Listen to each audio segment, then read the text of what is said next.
what's happening. Oh, live viewer comments show up here.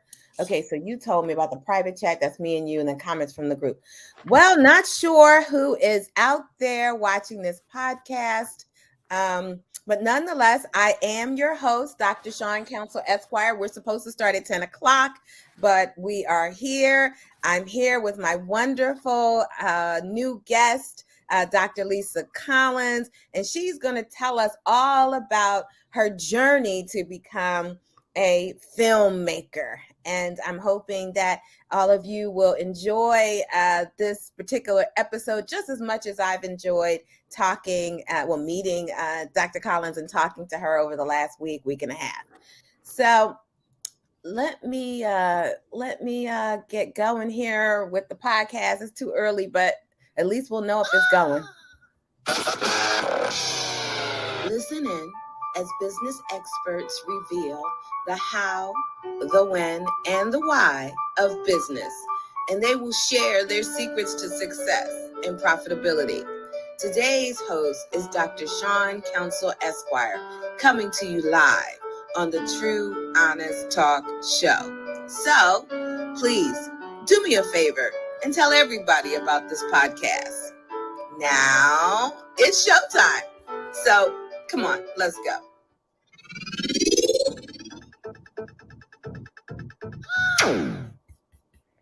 Wonderful, wonderful. So it is showtime, and I'd like to take this opportunity to introduce Dr. Lisa Collins.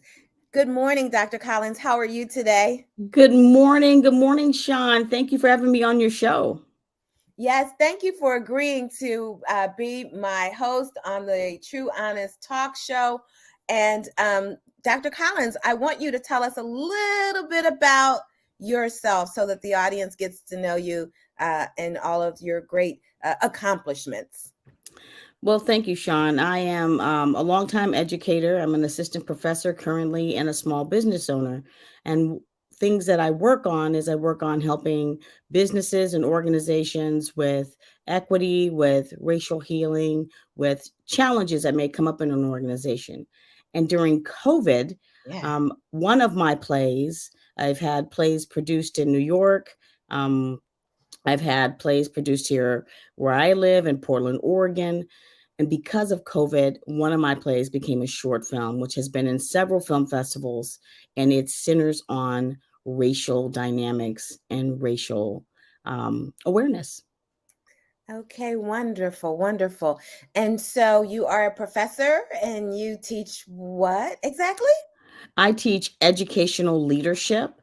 Okay. So I teach people who want to be educational leaders, in which I was one in my career. And also I teach doc students. Okay. Doctoral students. Wonderful. And that I didn't know. So that's incredibly impressive, Dr. Collins. So today we're going to focus on this film you're talking about, this wonderful film. And you sent me a link and I saw it on Venmo. And I was really impressed. I really liked it. And so we're going to delve deep into that and find out why you decided to first create a short story and then a film from that.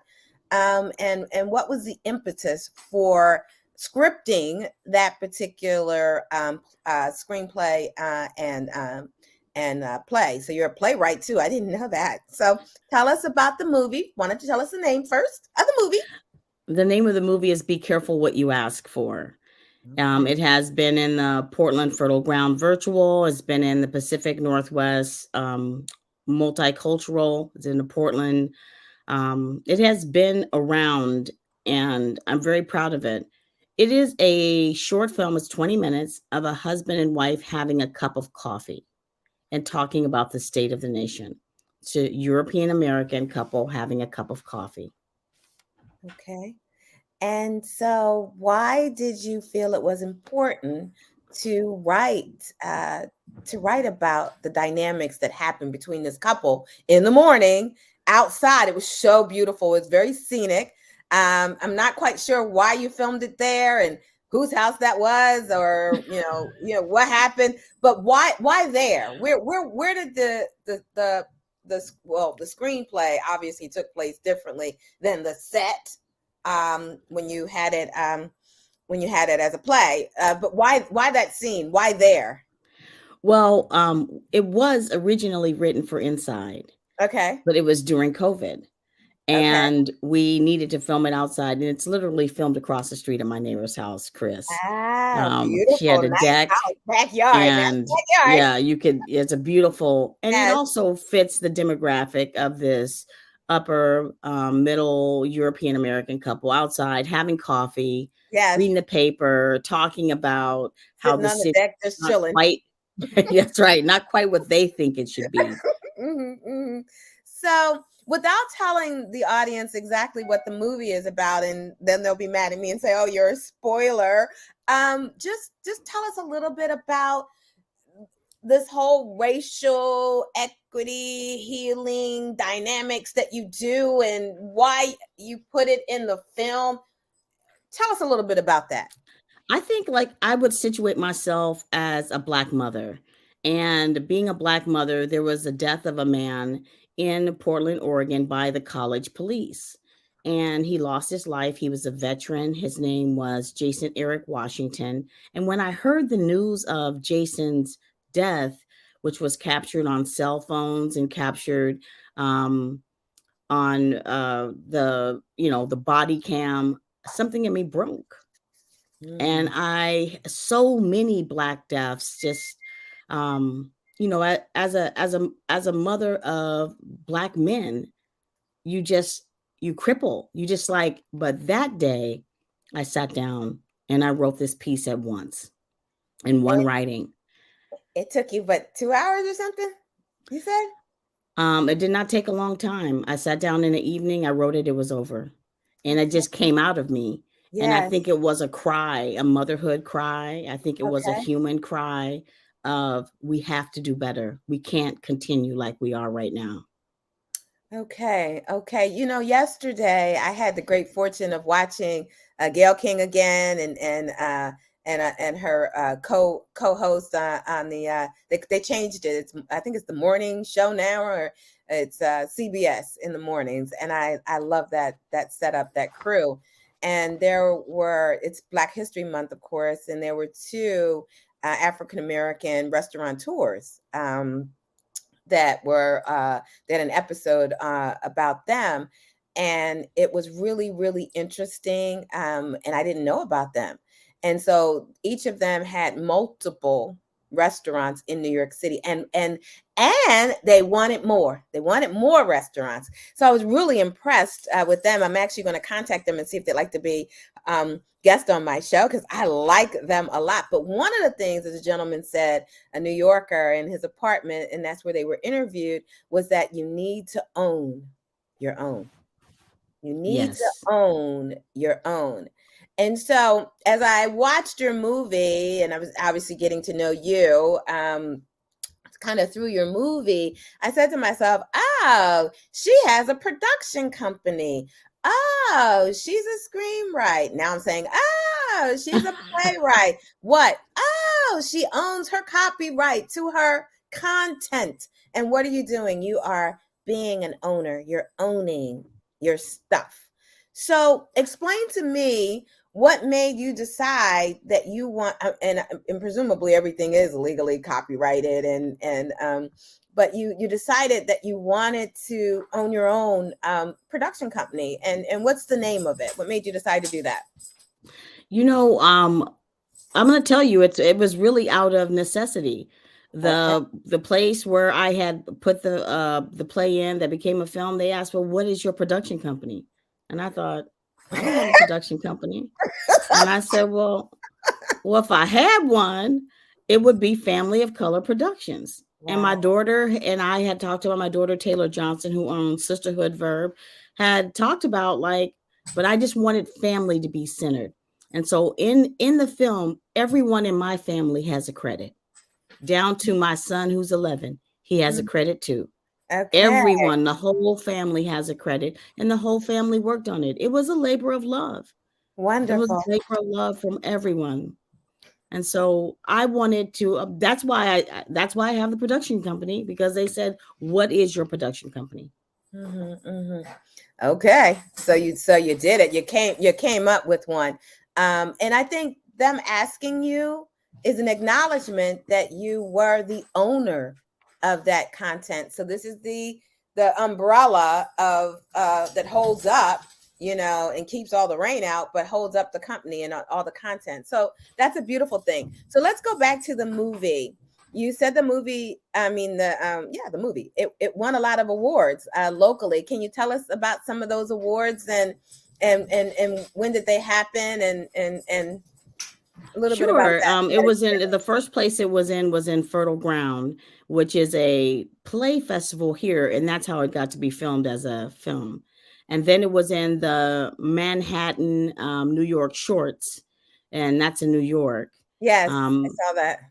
and then it was in the RFA Shorts. It was recognized in RFA Shorts. And Okay. then it was in the Portland Film Festival, which is a film festival here. And then it was in the Pacific Northwest Film Festival here in the Pacific North, Multicultural Film Festival. And so after I finished it, I thought, well, maybe I should put it in some stuff and see. But to me, what is most important about it is that when people watch it, Dr. Sean, it breaks racial consciousness. Something Okay. happens where people say, wait a minute, I don't think that was me, but Yeah. I'm Wow. listening, Makes them and I turn think it's inward me. and think. Wow. Now that's powerful. So let's go to the title. Tell us the title again. And how did you come up with that title? Be careful what you ask for. Yeah. And how I came up with the title is that in the dialogue in the film, the husband and wife are going back and forth, and the wife is talking about how she, you know, wants to help the city and how she wants to help minority businesses. And the husband is just kind of like, I don't want to hear about all this. Like, why are you talking to me about this? I'm an average Joe. How about me? Somebody needs to do something for me. And and then she gets an answer at the end about him wanting to care. And Yeah. Yeah, yeah, yeah. It was a turnaround of sorts. it And was. And and you know what I got from it as well. I'm sorry, I cut you off. It was a good little short movie, but it no, was no, I like, just wanted to say, like, I think it's good for the listeners to know what actually happened. Like, you can go watch it, but I think a spoiler alert about what actually happened mm, is necessary to know mm-hmm, in the world we live in today. mm-hmm, mm-hmm. Yeah. What I was gonna say was that um, this whole dynamic of racial healing, sometimes people don't have the right language to explain how they're really feeling and what they really think. And sometimes people are hesitant about even revealing their thoughts because they don't want to be under attack for those very Right. thoughts.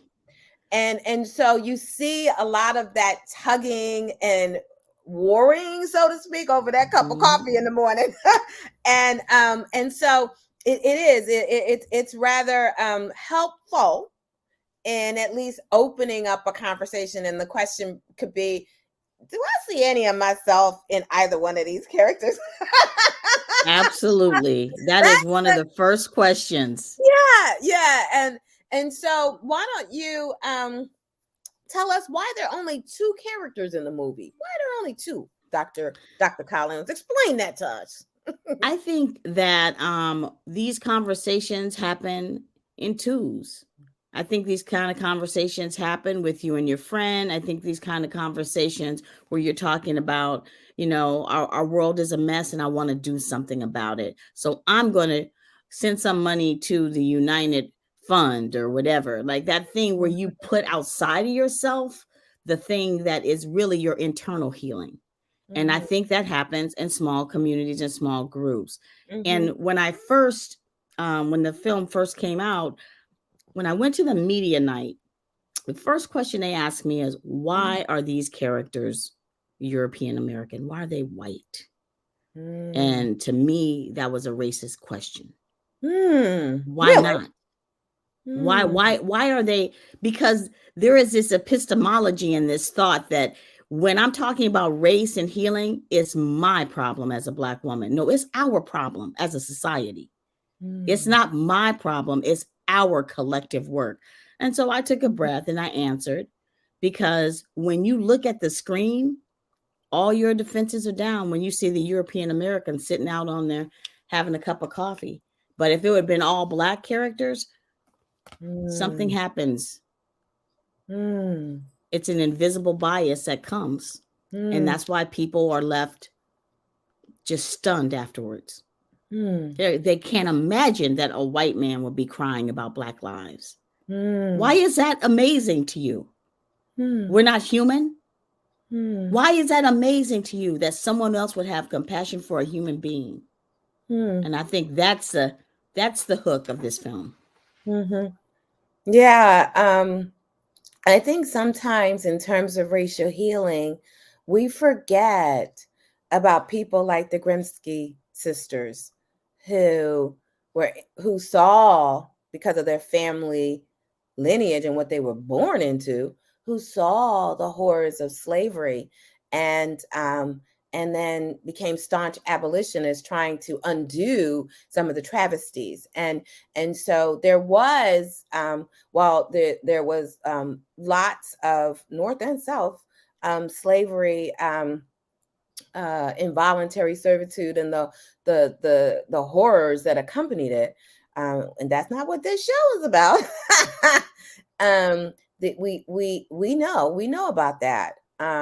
And we know that along the way there were some allies that saw what was going on, and although they were incapable at the time of completely eradicating it from our nation, they in their minds did what they could. So it kind of sounds like what you're talking about, in terms of at least people saying, at least your characters rather saying, I see, they both said different stuff, but I see this, and just because I don't see it exactly the way you see it doesn't mean that what I see is invalid. I got a lot of that as well. Am I right, Dr. Collins? You want to opine on that point? Yes, I mean, in the film, Jerome is the husband and Karen is the wife, and Karen is ready to go out and change the world, and Jerome is kind of staunchy and not wanting to talk about it. And why do you think that you could all of a sudden go out and do something? You're bored, like you're taking up something. And this happens very much in our society. All of that dialogue that you heard in the film are things I've heard before. That just I've heard these conversations. What, indigenous people? Yeah. You mean Alaska? I heard that I heard someone say that. So this idea of like, my grandfather's America. Boy, things aren't like they used to be. Let's make it great again. Well, great again was raping, killing, pillaging, genocide. Let's make genocide again. And so this film opens the door. And that dialogue is, I've had so many people write me after watching it saying, you know what? This sounds like my parents. This feels like me. I hate them both. And I'm both of them. And they start to really think about those conversations they're having. Words mean so much, but we say them. I have a Black friend, so I thought I was okay. So wait a minute, what does that have to do with humanity and dignity? So I think these two characters envelop and really exude the blind consciousness. W.E.D. Du Bois talks about the double blind consciousness. They exude it in their conversation, and they illuminate racialized trauma and the lack of racialized consciousness in their conversation. For us to be looking at in a film like we're the fishbowl, but for us also to learn, because this must change. Mm-hmm. Yeah, it's like, it was at one point the elephant in the room, and yet at the other side of that, we're the fly on the wall, and we're like eavesdropping on this whole conversation. It went way beyond the microaggressions that one might encounter at the water cooler at the office. It went way beyond that. Um, Yes. but those things, but some of those little choice words, it's like I heard that before, and you hadn't heard it in its entirety, but the meaning, the meaning, Mm-hmm. the meaning. And so I think, despite the fact that African Americans weren't represented in that short movie, um, being the fly on the wall as an African American, we were there. And we could relate to that dynamic. And many times, in conversations, African Americans find themselves just hearing certain things, and just being silent. What do you think that silence is all about? So here's this elephant in the room. It's on the screen. Okay. And we're the fly on the wall because we're spectators, we're watching. And yet, we're watching, and we're watching silently, as we often do in the real world when things happen, and we're just standing there like, wow. We can feel it, right? We can feel it. And it is that interpersonal, and it's that interpersonal neurobiology. It's the implicit and explicit memories in our body that we Yes. can feel our Yes. generations and our ancestors screaming, and Yes. so can they. And so can they. So They can feel our can ancestors, they can feel their ancestors they too. can feel their own ancestors. And so Oh, when we're doing race and healing work, there's wow. comes to where there's a stopgap. And that stopgap is where people who are European American, all of a sudden they're mad. They don't want to do it anymore. But this is not fair. And I was poor. And that is the feeling from the past, generational trauma and historical trauma for them. That's why it's our work. And I don't mind saying that at the end of the film, Dr. Sean, are you going to say what happens at the end of the film? No, you go ahead. You go ahead. At the end of the film, the husband who has been fighting back and forth with the wife, Jerome, because the wife asked, who was this man who was killed? If you were part of the community, and you would mourn with me and his family. And he says, it's crazy. How am I supposed to know that? But in the next few minutes, he starts to tear up. Yeah. And he starts to say, I don't know. Because it's so insidious that a man is killed for breaking up a fight. It's insidious. Well, he was holding a gun way out there like this. And so Jerome starts to embody that feeling of like the feeling I had the night I wrote it. He starts to embody that feeling of like, and he starts to name Black lives who have been lost, tearing up. And it's something that happens to people when a white man is naming the death of Black people and he is emotional. Why is that something? But it's something.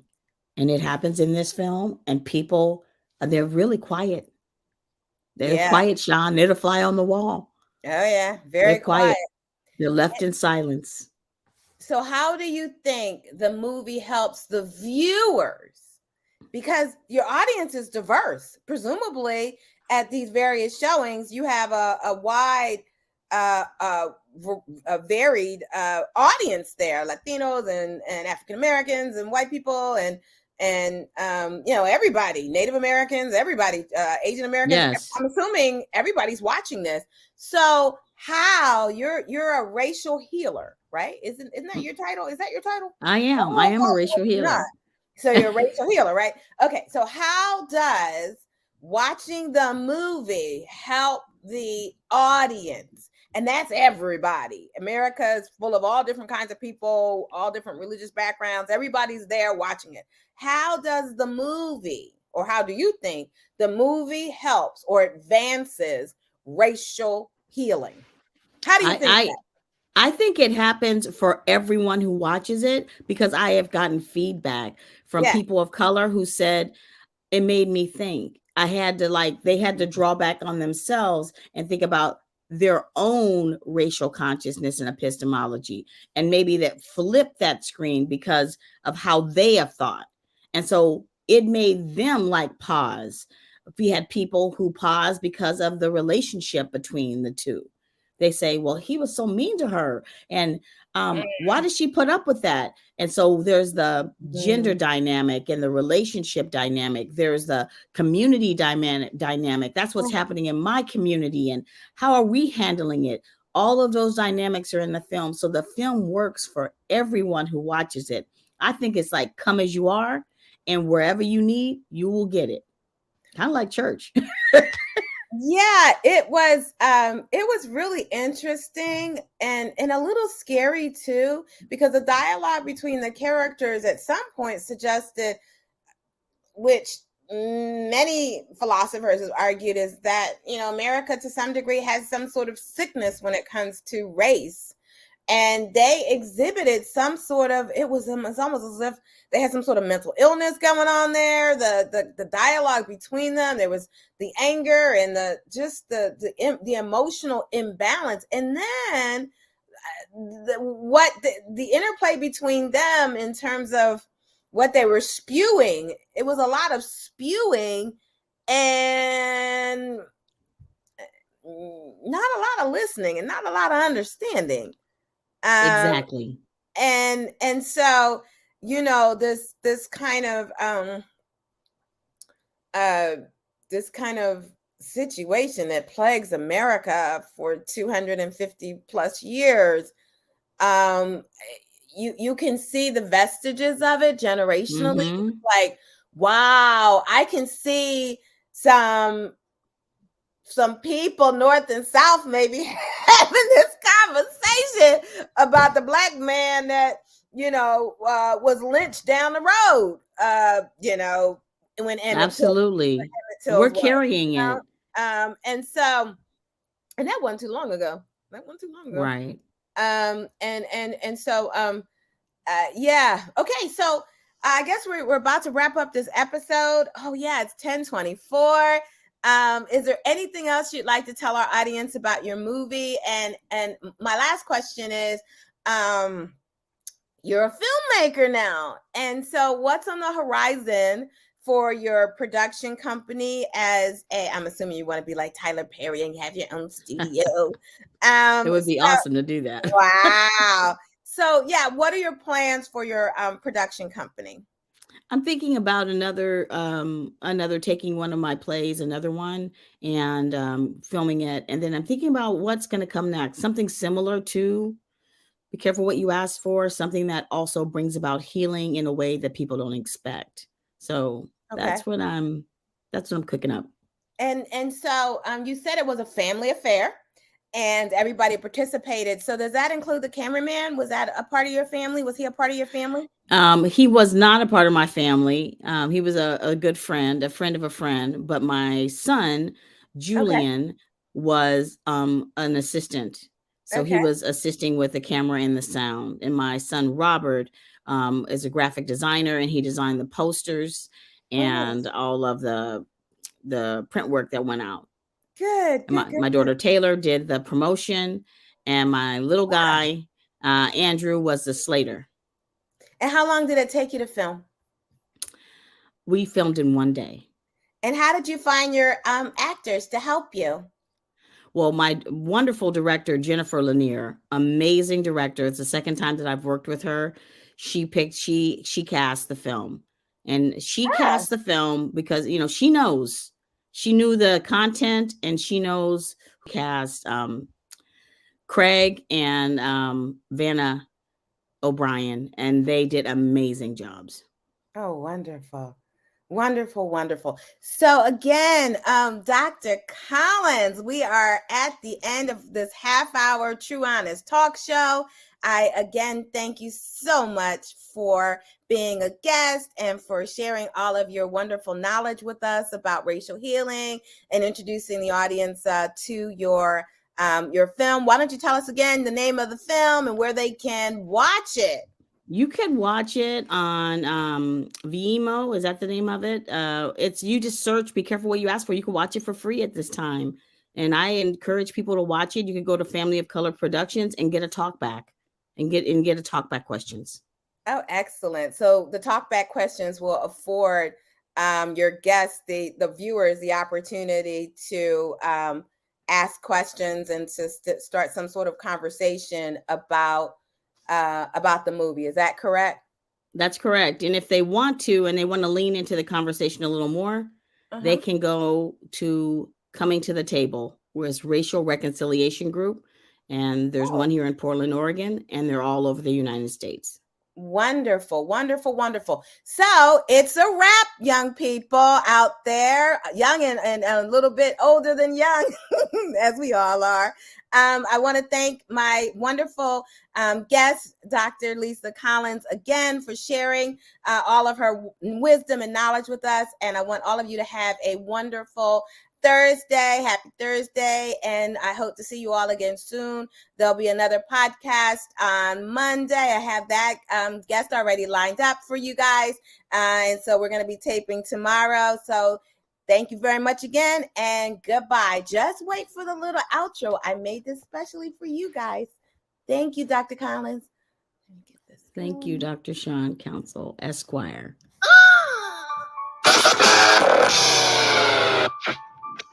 Thank you for tuning in to True Honest Talk with your host, Dr. Sean Council, Esquire. Please subscribe to my podcast so you will know every time I post a new episode. You can reach me on Instagram at True Honest Talk. That's TRUHONEST. Talk. Until next time, please stay safe, stay healthy, and stay encouraged. Until next time.